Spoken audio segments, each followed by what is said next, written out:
think it's super important that living in God's will, you don't live in worry and fear and all that, right? It's funny you say that. So, It's funny you say that because I actually had my sponsor in the 12-step program. We went step once.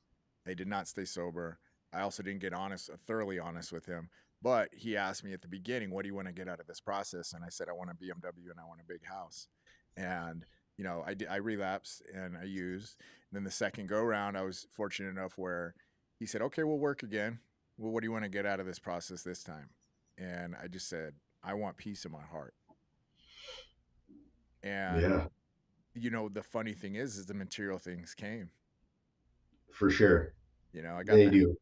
I ended up getting an F-150. I didn't want a BMW at that time, so Yeah, I love the promises, man.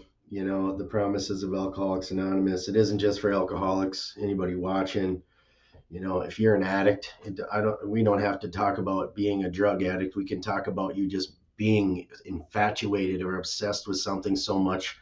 Maybe it's social media for you. Maybe it's shopping. Maybe it's going on adventures that you can't afford. You know what I mean? Maybe it's just something that you're just really hooked on.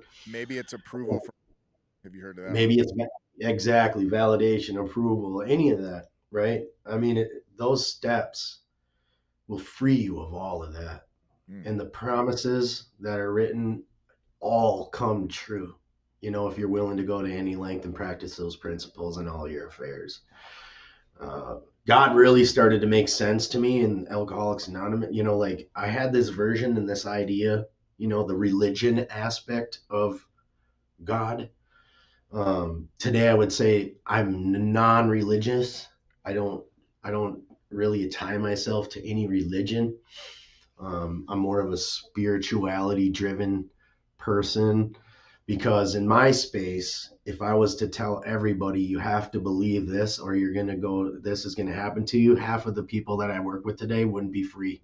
Mm. We wouldn't even have made it to the third step if they would have had to pick my version. And so, to each their own. Like I always say, don't let what my perception of God is keep you from understanding what yours will be.